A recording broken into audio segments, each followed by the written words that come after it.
লতা পাতা ছিঁড়ে আইনি তারপরে তেঁতুলির পাতা দিয়ে আমরা কচু কচু নাম দেখাচ্ছি তো অভাব। তখন আমরা আটা গুটা খাচ্ছি, কচু গুটা খাচ্ছি। এখন আমরা খুবই গরিব মানুষ। নাইট লাগে গেল, গন্ডগোল লাগলো।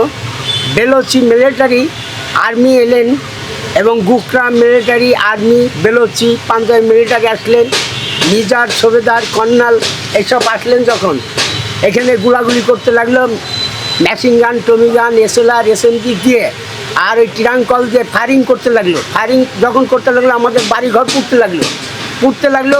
আমরা পলালাম, কিছু কিছু লোক মারা গেল। আমরা উইয়ের ভিতরতেই আমরা চলে গেলাম। আমার বাপের গুলি লাগলো, 6টা গুলি লাগলো। আমার বাপের নাম গেদা সর্দার। গুলি লাগার পরে উনি আহত হলো। ওই রক্ত নিয়ে উনি নদীর ভিতর পড়ে গেল। ওনার ফেলে থুয়ে আমরা চলে গেলাম। চলে যাওয়ার পরে তারপরে ওনার খুঁজে আর খুঁজে পাইনি। উনি এই স্কুলের মাঠের এই খাদের ভিতর ছিল। আমরা 3 দিন পরে এই কস্তুরি খালের থেকে ওনার উঠে নিয়ে যাই উদ্ধার করে। তখন দেখি ওনার গায়ে রক্ত নাই। তখন ওই কাঁচ চাবি গুলি টুলি ছিল। তখন আমরা ডাক্তার আর খুঁজে পাই না।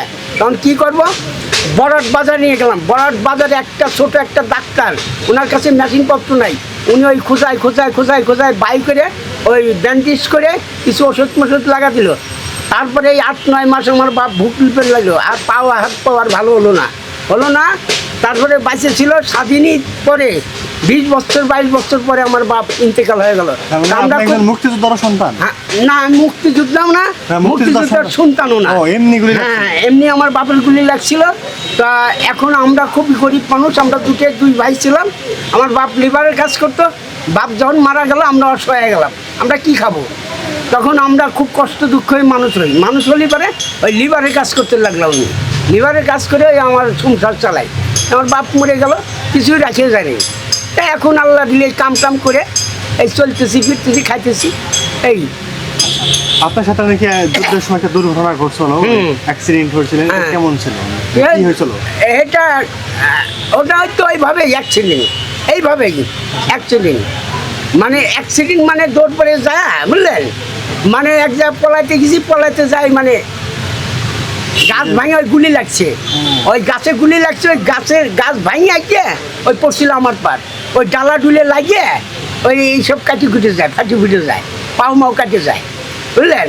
তখন তো কখন দেখি কি হয়েছে কি না হয়েছে ওর উদ্ধার নাই, খালি যান বাঁচানোর জন্য দৌড়িয়েছে।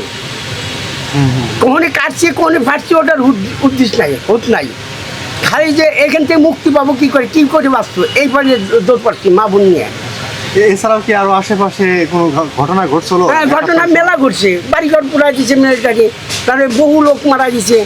হ্যাঁ, তারপর এখানে বাজের চুলা ছিল, এখানে গলন্দগার চুলা ছিল, বহু লোক মরছে। তারপর বিহারি মারা করলে বহু লোক মারি বলেছে মিলিটারি। তখন আমার বয়স 15-16। এই আপনাদের গলন্দ অঞ্চল, এখানকার অন্য মানুষও কি হতদরিদ্র? যেমন আপনার একটা গল্প বললেন, এখানে যারা ছিল প্রবীণ লোক তারা তো নাই, তারা তো মারা গেছে। সব গলন্দ ভালো লোক ছিল এখানে। হ্যাঁ, যারা প্রবীণ নেতা ছিল, গলন্দ জয়নাল ডাক্তার ছিল। না, বললাম যে মানুষ আশেপাশে আরো অভাবে ছিল না? অভাবে ছিল, তৎকালীন তো অভাব। তখন আমরা আটা গুটা খাচ্ছি, কচু গুটা খাচ্ছি, ফেসারি আটা খাচ্ছি, না খাচ্ছি রোটের কচু খুঁজে তেঁতুল নাই, লবণ নাই, মরিচ নাই, কি দেখাবো?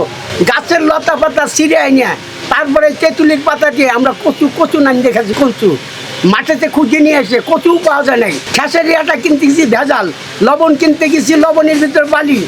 হ্যাঁ, মানে আমরা খুব কষ্ট করছি, আটা গুটা খাচ্ছি। সময়ের সাথে আস্তে আস্তে অবস্থার পরিবর্তন হয়, গ্যাসে খুব অভাব দিচ্ছে, না খাও দিন গেছে আমাদের।